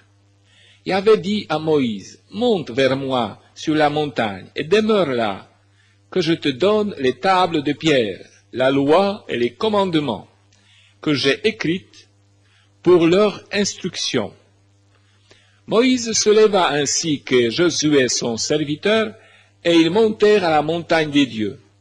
Il dit aux anciens, « Attendez-nous ici jusqu'à notre retour. Vous avez avec vous Aaron et Hur. Que celui qui a une affaire à régler s'adresse à eux. » Puis Moïse monta sur la montagne. La nuée couvrit la montagne. La gloire de Yahvé s'établit sur le mont Sinaï, et la nuée les couvrit pendant 6 jours. Le 7e jour, Yahvé appela Moïse du milieu de la nuée. L'aspect de la gloire de Yahvé était aux yeux des Israélites celui d'une flamme dévorante au sommet de la montagne. Moïse entra dans la nuée et monta sur la montagne. Et Moïse demeura sur la montagne 40 jours et 40 nuits. J'ai désiré avec ardeur manger cette Pâque avec vous. Il est question de la scène, c'est-à-dire la première sainte messe et l'Eucharistie. Jésus célèbre la Pâque comme tout juif. C'est la fête qui rappelle chaque année la sortie de l'Égypte, le souvenir vivant de la miséricorde et de l'amour de Dieu. L'agneau sans tache était immolé et mangé en hâte. Ils étaient tous sains et prêts pour le départ, car il fallait sortir de l'esclavage, fuir l'ennemi et arriver en terre promise. Ce soir-là, Jésus devient l'agneau, la victime, mais il célèbre son départ du monde. Il voit dans cette Pâque l'achèvement de sa mission dans le monde. Il donne sa vie, il s'immole, et ce, avec amour pour tous, lui, l'agneau de Dieu. Dans l'évangile de Luc, il est écrit, « Vint le jour des azymes, où devait être immolée la Pâque, et il envoya Pierre et Jean en disant, « Allez nous préparer la Pâque, que nous la mangions. » Ils lui dirent, « Où veux-tu que nous la préparions ?» Il leur dit, « Voici qu'en entrant dans la ville, vous rencontrerez un homme portant une cruche d'eau. Suivez-le dans la maison où il pénétrera, et vous direz au propriétaire de la maison, « Le maître te fait dire, où est la salle où je pourrai manger la Pâque avec mes disciples ?» Et celui-ci vous montrera à l'étage une grande pièce garnie de coussins. Faites-y les préparatifs. S'en étaient donc allés. Ils trouvèrent comme il leur avait dit et ils préparèrent la Pâque. Lorsque l'heure est venue, il s'est mis à table et les apôtres avec lui et leur dit, « J'ai ardemment désiré manger cette Pâque avec vous avant de souffrir, car je vous le dis, jamais plus je ne la mangerai jusqu'à ce qu'elle s'accomplisse dans le royaume de Dieu. » Puis, ayant reçu une coupe, il rendit grâce et dit, « Prenez ceci et partagez entre vous, car je vous le dis, je ne boirai plus désormais du produit de la vigne jusqu'à ce que le royaume de Dieu soit venu. » L'événement après la résurrection avec les 2 disciples d'Emmaüs que nous décrit Saint Luc est pour nous un véritable message sur l'Eucharistie. Dans cet événement, nous découvrons tous les éléments aussi bien humains que divins du sacrifice eucharistique. Les disciples fuient déçus et effrayés par les événements du Vendredi Saint. Ils ont compris qu'ils ont eu en vain confiance dans le Christ. Ils se confient mutuellement leurs peines, leurs craintes et leur désespoir. Qui sait jusqu'où ils s'en seraient arrivés si dans leur conversation ne s'était mêlé le ressuscité, qu'ils n'ont pas reconnu aussitôt. Mais leur cœur a commencé à s'enflammer. En signe de reconnaissance, ils invitent cet étranger à entrer chez eux pour y passer la nuit et continuer son chemin le lendemain. L'étranger accepta parce qu'il désirait vivement être avec le sien, qu'il avait déjà édifié par sa parole. Il veut encore les réconforter de sa présence, car il a donné sa vie pour tous. Dans l'évangile de Luc, il est écrit: « Et voici que ce même jour, 2 d'entre eux faisaient route vers un village du nom d'Emmaüs, distant de Jérusalem de 60 stades, et ils conversaient entre eux de tout ce qui s'était passé. Et il advint, comme ils conversaient et discutaient ensemble, que Jésus en personne s'approcha, et il faisait route avec eux. Mais leurs yeux étaient empêchés de le reconnaître. Il leur dit: « Quels sont donc ces propos que vous échangez en marchant ?» Et ils s'arrêtèrent, le visage sombre. Prenant la parole, l'un d'eux, nommé Cléophas, lui dit: « Tu es bien le seul habitant de Jérusalem à ignorer ce qui est arrivé ce jour-ci. » « Quoi donc ?» leur dit-il.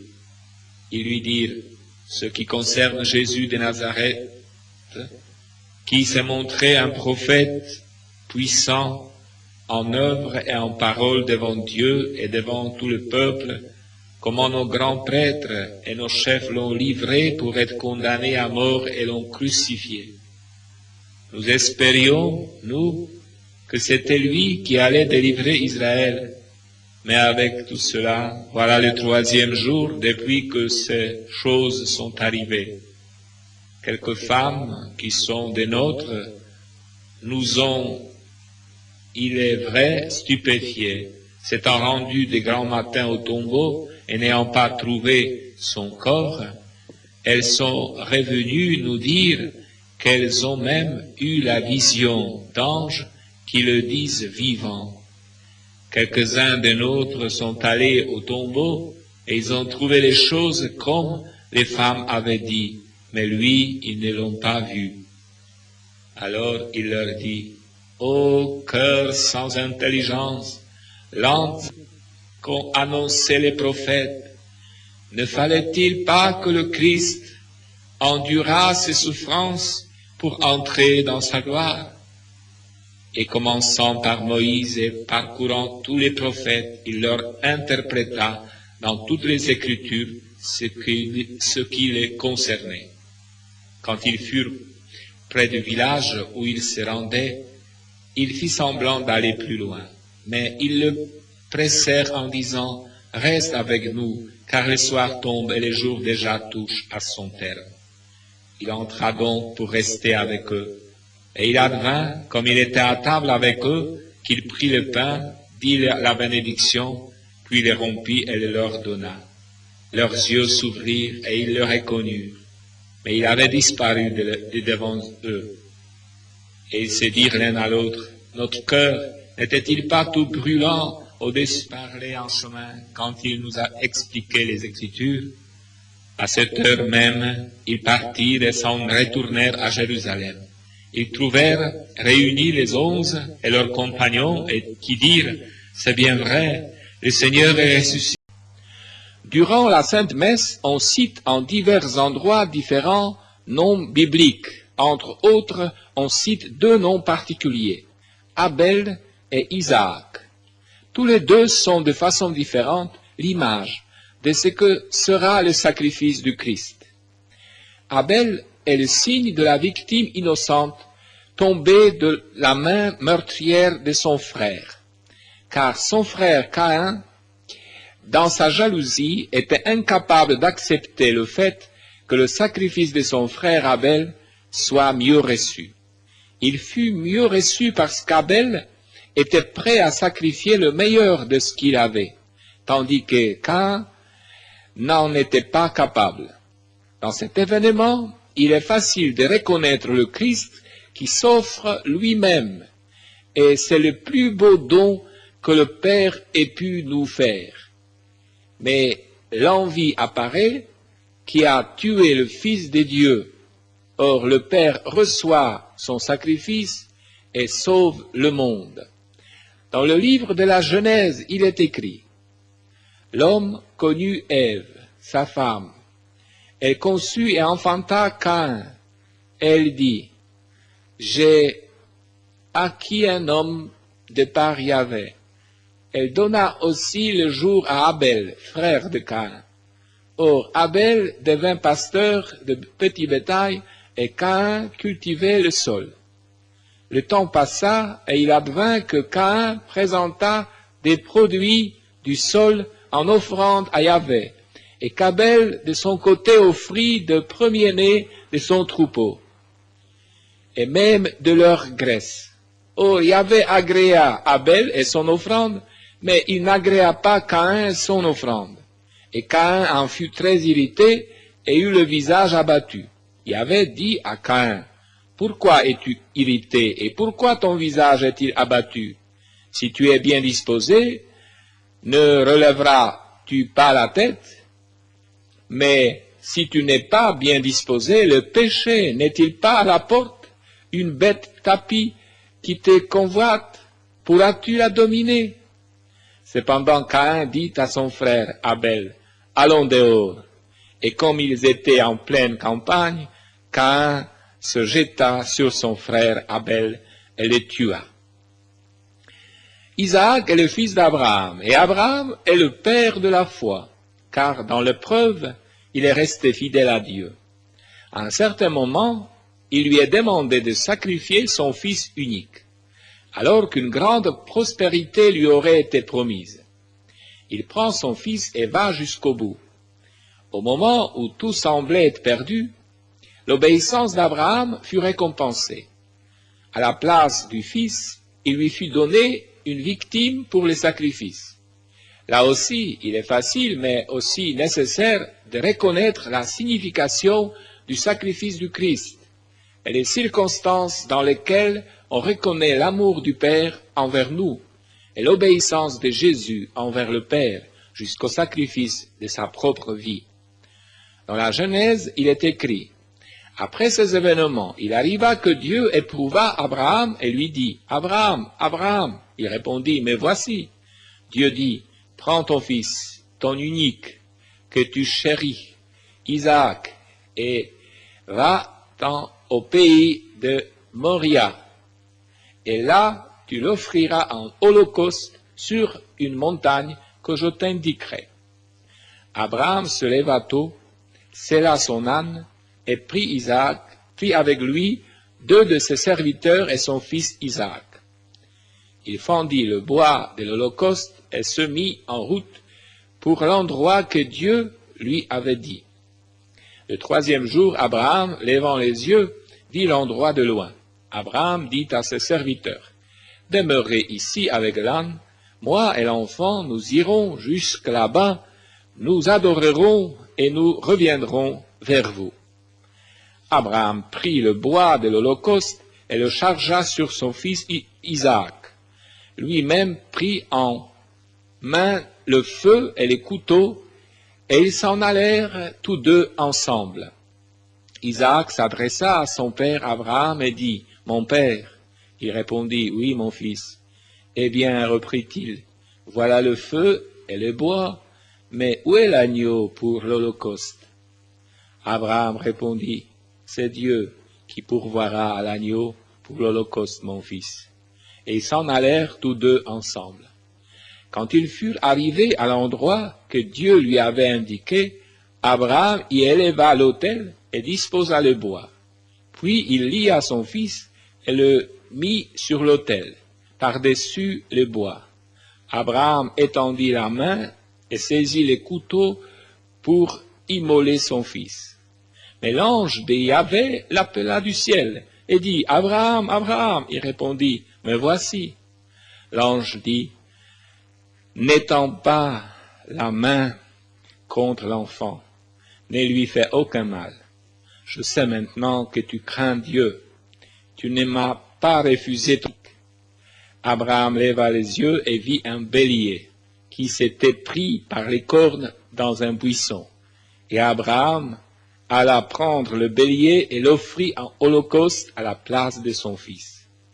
À ce lieu, Abraham donna le nom de Yahvé pourvoit, en sorte qu'on dit aujourd'hui sur la montagne Yahvé pourvoit. Adorer signifie être avec Jésus, prendre le temps de vivre avec Dieu qui est demeuré avec son peuple, pénétrer sans cesse dans le mystère de sa présence, l'aimer et se laisser aimer. En ce jour-ci, devenus impies de différentes façons, nous devons trouver le temps d'adorer notre Dieu.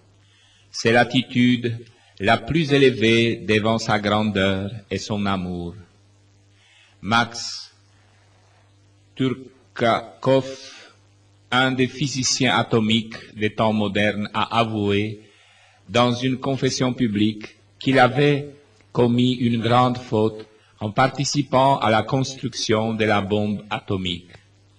Dans son expérience de converti, il a dit que dans chaque laboratoire où les savants touchent au mystère de la vie, il devrait y avoir une chapelle avec le Saint-Sacrement, afin que les savants, en toute humilité, s'inclinent devant les créateurs de toutes les lois, et qu'alors, en toute simplicité et humilité du cœur, ils puissent toucher les lois les plus profondes de la vie et de la nature, non pour des raisons égoïstes ou orgueilleuses, mais par amour. Le rythme de vie qui est imposé aux hommes et aux femmes perturbe leur équilibre. Ils perdent le sens de leur vie, s'égarent de leur chemin et deviennent étrangers à eux-mêmes. Par manque d'amour envers les autres, l'être humain s'isole, se vide et agit de façon brutale et destructive. La destruction de la vie est le contraire de la paix à laquelle la Vierge nous convie et nous éduque. Dans l'adoration, notre foi, notre amour, notre espérance, de même que notre capacité de relation avec les autres augmente. La paix nous gagne et se confirme la parole de Jésus qui a appelé tous ceux qui sont fatigués à venir à lui pour se reposer, se réconforter et se remplir de l'Esprit nouveau. Par l'adoration, on entre au plus profond de nous-mêmes. En Dieu, on retrouve son propre cœur et on devient capable de vivre une vie digne de chrétien, enfant de Dieu. Un chrétien qui vit de Dieu et par Dieu reste en lui. Jésus ou Barabbas. Au moment du procès devant Pilate, la haine des ennemis de Jésus se révèle féroce. Ils mettent un acharnement incroyable à perdre Jésus. Pilate avait fort bien percé les mobiles de leur haine, l'envie, car Pilate comprenait que les grands prêtres l'avaient livré par jalousie. Évangile de Marc 15, 10. Pour contrecarrer cette méchanceté des grands, Pilate flatte la foule rassemblée. Il est assuré du succès, pense-t-il. Lors donc qu'ils s'étaient rassemblés, Pilate leur dit, « Qui voulez-vous que je vous relâche, Barabbas ou Jésus appelé le Christ ?» Car il savait qu'on l'avait livré par jalousie. Évangile de Matthieu 27, 17 à 18.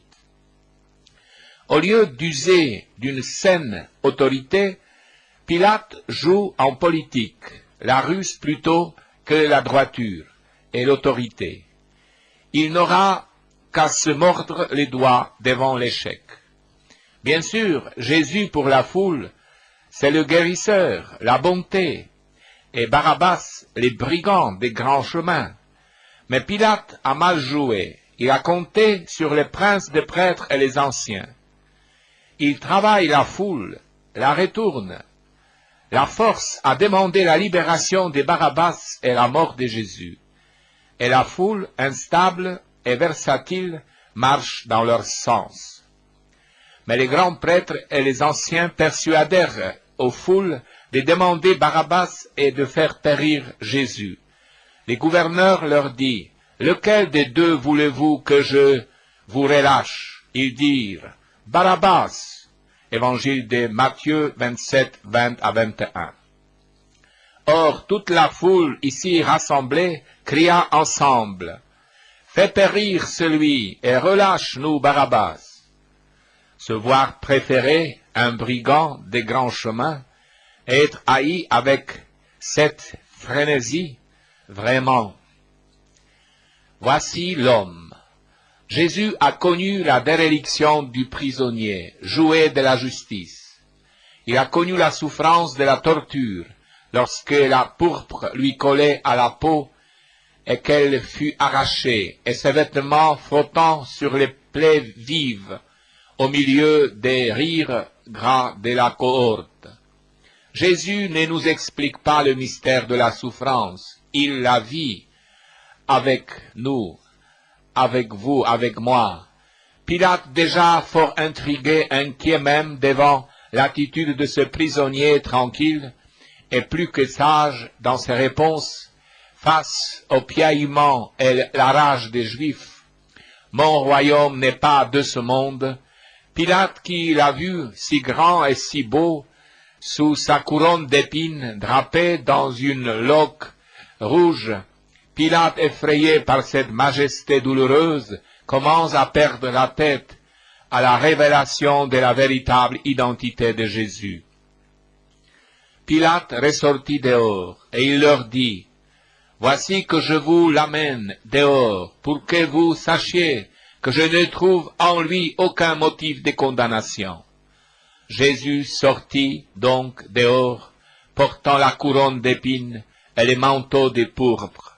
Et Pilate leur dit, « Voilà l'homme. » Évangile de Jean 19, 4 à 5. Jeté ainsi à la foule en roi de dérision, Jésus est devenu le jouet de la justice et surtout de Pilate, qui se sert de lui pour humilier les Juifs, qui demandent à un Romain la mort de leur propre roi. Jeu subtil du procurateur qui sera encore une fois totalement démonté lui-même, lorsque ces mêmes Juifs laisseront entendre que le vrai mobile de leur haine est une raison religieuse. Nous avons une loi, et d'après cette loi, il doit mourir, parce qu'il s'est fait fils de Dieu. Évangile de Jean 19, 7. La crainte l'envahit Pilate de plus en plus. Lors donc que Pilate a entendu cette parole, il fut encore plus effrayé. Évangile de Jean 19, 8. Il a peur depuis le début du procès de cet homme étrange. En possession de ce nouveau renseignement, il se précipite dans le prétoire, épouvanté, et interroge Jésus. Jusqu'ici, les Juifs lui ont caché le vrai mobile de leur haine contre les prophètes. Devant l'échec de leur machination et la fin de non-recevoir du fonctionnaire romain, qui traite en roi de comédie, en fou sans danger, ce soi-disant agitateur, il laisse enfin échapper la vérité et les vrais motifs, les vraies raisons de leur poursuite acharnée. Pilate entra de nouveau au prétoire, et il dit à Jésus, « D'où es-tu » Évangile de Jean 19, 9. « Quelle est ton origine, ton identité? Tu es du ciel, de la terre ?» Pas de réponse. Mais Jésus ne lui fit aucune réponse. Évangile de Jean 19, 9. Pilate s'énerve, perd ses moyens, menace, parle de ses pouvoirs illimités. Tu ne me parles pas? Tu ne sais pas que j'ai le pouvoir de te relâcher et que j'ai le pouvoir de te crucifier? Évangile de Jean 19, 10. La calme réponse de Jésus sur le vrai sens du pouvoir commis aux hommes et sur les limites très certaines désarçonne le Romain. Tu n'aurais aucun pouvoir sur moi s'il ne t'avait été donné d'en haut. Évangile de Jean 19, 11. Devant tant d'indépendance, Pilate est désarçonné et tellement impressionné qu'il cherche à le délivrer. Ensuite de cela, Pilate cherchait à le relâcher. Évangile de Jean 19, 12. Une troisième fois, Pilate tente de sauver Jésus en résistant à la haine manifeste de ses ennemis. Pilate livre Jésus et les condamne à mort. Pilate cherche à relâcher Jésus, mais la ténacité de ses ennemis est là pour le relancer. Ils savent trouver les mots qui agissent sur ces fonctionnaires courtisans. Pilate dit aux Juifs, « Voici votre roi. » Ceux-là crièrent donc, « Enlève-le, enlève-le, crucifie-le. » Pilate leur dit, « Crucifierai-je votre roi ?» Les grands prêtres répondirent, « Nous n'avons d'autre roi que César. Si tu le relâches, tu n'es pas un ami de César. Quiconque se fait roi se déclare contre César. » Évangile de Jean 19, 12 à 14. Sentant que leur proie va leur échapper, ils créent un tel tapage que l'émeute gronde et semble imminente. Ils se déchaînent. La haine les aveugle à tel point que peu leur importe la culpabilité réelle de celui qu'ils poursuivent. Une seule chose compte, qu'ils disparaissent. Ils réclament donc à grands cris sa crucifixion et enflent la voix. Mais eux insistaient à grands cris, demandant qu'il fût crucifié, et leur voix devenait plus violente. Évangile de Luc 23, 23. Et Pilate capitule, surtout pas d'histoire. Et Pilate prononça qu'il serait fait comme il demandait. Il relâcha celui qui avait été jeté en prison pour sédition et meurtre, et qu'il demandait, et quant à Jésus, il le livra à leur volonté. Évangile de Luc 23, 24 à 25. Pilate, les magistrats, les juges, fait leur volonté. Lâchement, Pilate leur livre celui qu'il voulait sauver. Alors donc, il le leur livra pour qu'il fût crucifié. Évangile de Jean 19, 14 à 16. La voix douloureuse. Et quand les soldats amenèrent Jésus, ils mirent la main sur un certain Simon des Cyrènes, revenant des champs. Ils le chargèrent de la croix pour la porter derrière Jésus. Évangile de Luc 23, 27. Ce sont les femmes qui, au moment de la déréliction, de l'abandon, se montrent courageuses avec les gens du peuple. Elles osent braver l'opinion et l'autorité et lui témoigner leur amour par leurs démarches, leurs larmes et leurs cris. Leurs gestes luisent comme une belle éclaircie par une journée d'orage. Jésus leur annonce et les malheurs de la ruine de Jérusalem en 70 et son mystère à lui, l'arbre de vie écrasé par la souffrance. Cette souffrance n'épargnera pas le bois sec de leurs enfants. Si lui, le Fils de Dieu, a souffert ainsi, ne faudra-t-il pas que nous aussi, pécheurs, nous souffrions? Si le cep est taillé si durement par le divin vigneron, il faudra bien que les branches passent par la même épreuve. Filles de Jérusalem, ne pleurez pas sur moi, pleurez plutôt sur vous-même et sur vos enfants, car voici des jours où on dira, heureuses les femmes stériles, et les entrailles qui n'ont pas enfanté, et les mamelles qui n'ont pas nourri. Alors on se mettra à dire aux montagnes, tombez sur nous, et aux collines, cachez-nous, car si l'on traite ainsi les bois verts, qu'en sera-t-il du bois sec? Évangile de Luc 23, 27 à 31. Jésus souligne aussi aux femmes une de leurs plus grandes souffrances, inhérentes à notre liberté. Les enfants sont des êtres libres et ne suivent pas forcément nos chemins. Seule la prière infléchit leur volonté dans le jeu de l'esprit qui sait, dans la force et le respect, transformer le cœur des êtres libres. Et cela, la prière l'obtient avec nos pleurs. Ne pleurez pas sur moi, mais sur vous-même et vos enfants. Jésus est confondu avec les malfaiteurs. Ce n'est pas par hasard que son amour les conduit à cette extrémité. Tant d'hommes sont arrêtés, emprisonnés, torturés, triés comme le Fils de l'homme. On conduisit aussi 2 autres malfaiteurs avec lui pour être exécutés. Évangile de Luc 23, 32. Le mystère de Jésus, la crucifixion. Jésus sortit vers le lieu dit du crâne, qu'on appelle en hébreu Golgotha, où ils les crucifièrent. Évangile de Jean 19, 17. L'ayant crucifié. Évangile de Matthieu 27, 35. Et ils le crucifièrent. Or, c'était la 3e heure lorsqu'ils les crucifièrent.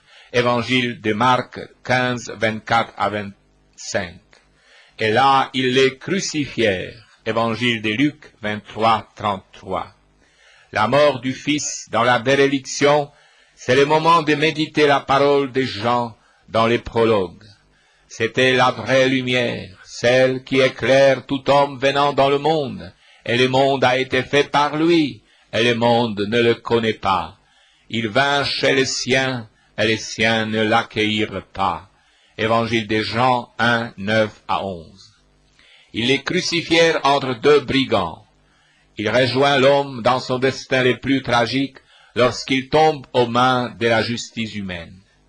Nous ne trouvons aucune précision chronologique dans toute son histoire rapportée par les siens dans l'Évangile.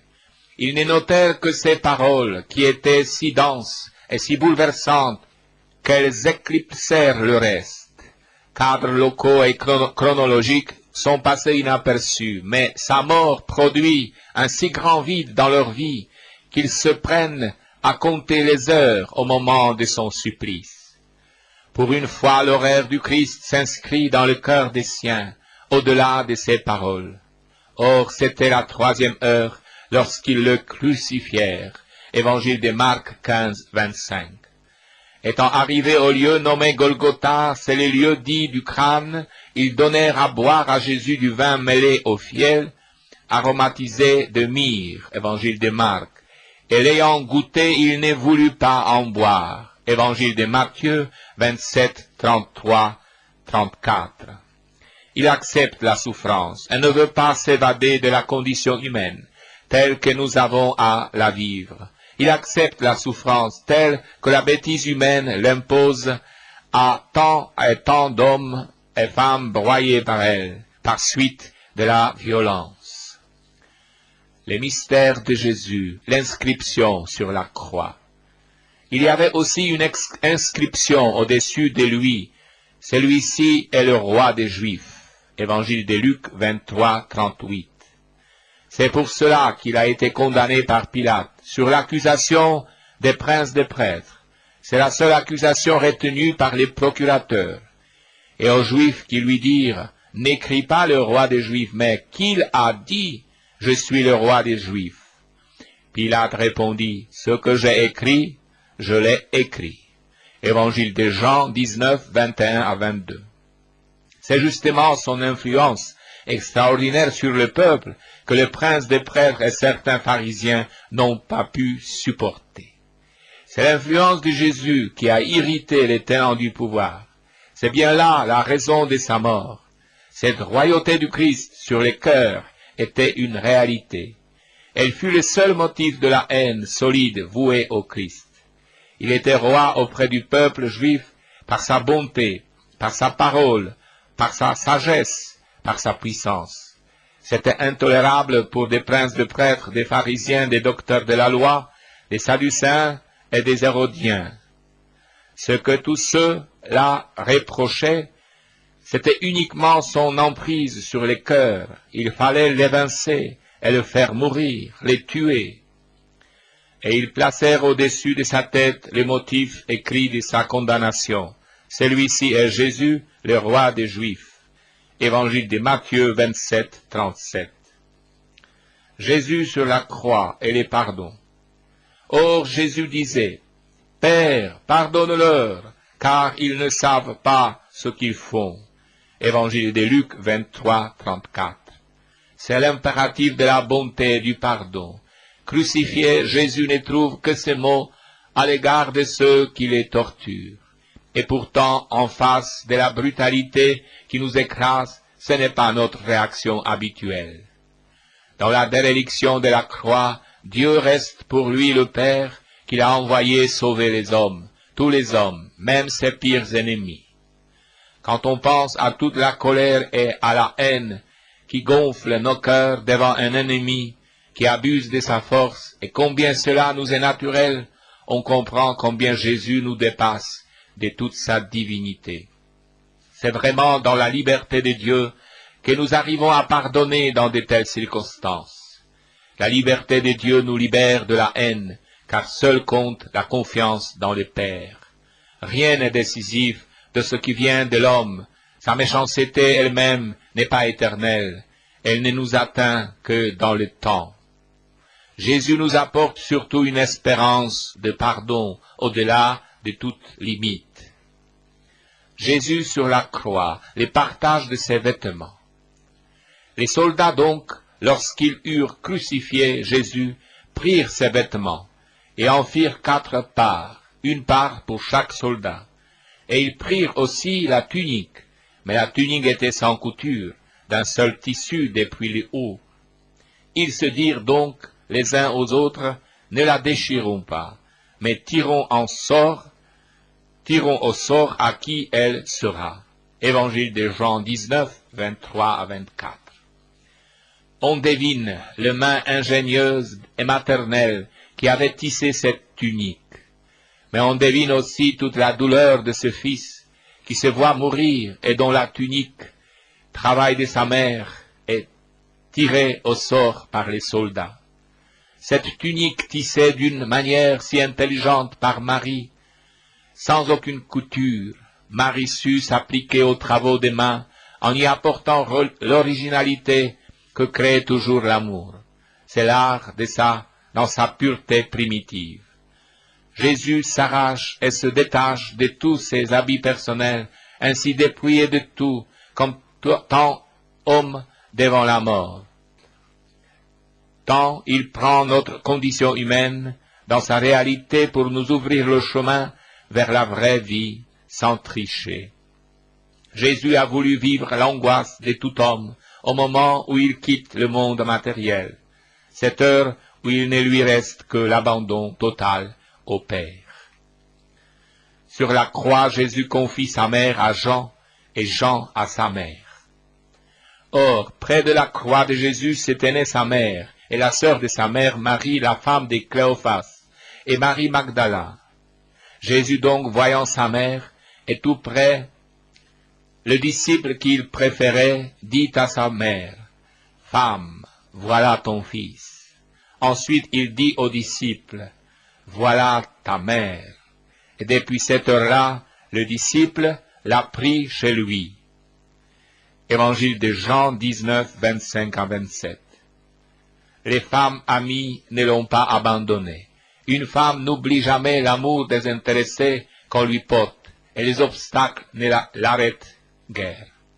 Même les 4 soldats qui se sont partagés les vêtements de Jésus n'ont pas empêché ces 3 femmes de se tenir près du condamné à mort. Et pour l'honneur des hommes, Jean aussi était là, l'ami fidèle que Jésus préférait. Le regard de Jésus se porte sur ceux qui l'entourent de leur amitié, au moment où, dans l'angoisse, il se sent glisser vers la mort. Et le voilà qui parle en chef et confie sa mère à son ami et Jean à sa mère. D'ailleurs, à travers lui, ce sont tous les hommes qu'il confie à sa mère, selon la pensée des chrétiens de tous les siècles. Dans une situation aussi dramatique que celle de sa mort, Jésus n'arrête pas l'espérance. Il a encore le courage, à cet instant, vis-à-vis de sa mère, de changer le cœur des choses et d'étendre sa maternité à toute l'humanité. En effet, parlant du haut de la croix, quelques heures avant sa mort, sinon quelques minutes, Jésus parle avec son autorité coutumière. Sa manière de parler reste directe et sans hésitation. Il sait ce qu'il veut. Il le dit clairement. dans une forme verbale où l'information lui permet d'introduire toutes les nuances des sentiments humains, bien mieux que des longues phrases. Femme. Il reprend alors envers sa mère l'expression employée au joyeux temps des noces de Cana en Galilée. Femme. Avec tout le respect que le Seigneur pouvait mettre dans ce mot, en pensant à cette créature merveilleuse, à qui Dieu confie chaque jour l'avenir du monde, et ici son avenir spirituel. Toute femme enfante l'homme, mais Marie enfante le Fils de l'homme, le premier-né de cette multitude de fils qu'elle reçoit aujourd'hui au pied de la croix, et qui seront des fils de Dieu à l'image de son Fils, le Seigneur Jésus. Jésus n'est pas enfermé dans ses problèmes. Il est libre de la liberté même de Dieu, et mourant, il pense à sa mère pour la confier à Jean, son ami. Il pense aux hommes pour les confier à sa mère, Marie. Notre liberté intérieure ne peut-elle pas s'inspirer de celle de Jésus pour arriver avec lui à relativiser nos propres problèmes et penser davantage à ceux de nos frères? Or, il y avait aussi des femmes regardant de loin, parmi lesquelles se trouvaient Marie Magdala et Marie mère de Jacques, le petit, et de José, et Salomé qui le servait, et beaucoup d'autres qui étaient montés avec lui à Jérusalem. Évangile de Marc 15, 40 à 41. Beaucoup de femmes suivirent Jésus et se mirent à son service. Elles sont là devant le Christ mourant. Elles le regardent de tous leurs yeux pour lui témoigner leur affection. Jésus sur la croix les insultes de ses ennemis, et ceux qui passaient l'insultaient en branlant la tête et en disant « Toi qui détruis le temple et en 3 jours le rebâtis, sauve-toi toi-même, si tu es le Fils de Dieu, alors descends de la croix. » Évangile de Matthieu 27, 39 à 40. Jésus, comme tous les condamnés à mort, est à la merci de la fourbe qui passe en l'insultant. Mais comme tant condamné par la justice humaine, il est livré aux magistrats, et si les magistrats sont iniques, il lui faut boire la coupe à la lit. Et le peuple était là, qui regardait. Or les magistrats se moquaient, disant, il en a sauvé d'autres, qu'il se sauve lui-même, s'il est le Christ de Dieu, l'élu. Évangile de Luc 23, 35. C'est d'ailleurs la même hargne de la part des grands prêtres et des scribes, tous ceux qui sont en place, qui craignent pour leur influence, se libèrent de leur crainte en s'égaussant du condamné. De même, les grands prêtres aussi disaient en se moquant avec les scribes et les anciens, il ne peut se sauver lui-même, il est roi d'Israël, qu'il descende maintenant de la croix, et nous croirons en lui, car il a dit, je suis le Fils de Dieu. Évangile de Matthieu 27, 41 à 43. En dernier, ce seront les soldats. Les soldats aussi se jouèrent de lui, s'approchant pour lui offrir du vinaigre et disant, si tu es le roi des Juifs, sauve-toi toi-même. Évangile de Luc 23, 36 à 37. Les bons larrons. Un des malfaiteurs qui était crucifié avec Jésus l'injuriait aussi. Mais l'autre malfaiteur disait, Jésus, souviens-toi de moi lorsque tu viendras dans l'éclat de ton règne. Et Jésus lui dit, en vérité, je te le dis, aujourd'hui, tu seras avec moi dans le paradis. Évangile de Luc 23, 42 à 43. C'est dans toute la logique de sa vie. Il est venu pour les pécheurs. Le salut est gratuit, don d'amour et non affaire de mérite. C'est aujourd'hui même que le bon larron sera au paradis. Et le paradis, c'est d'être avec Jésus. C'est l'espérance apportée aux petits, aux pécheurs, aux condamnés à mort, à tous ceux qui croient leur vie perdue et finir en catastrophe, et qui croient en Jésus-Christ, le Sauveur du monde.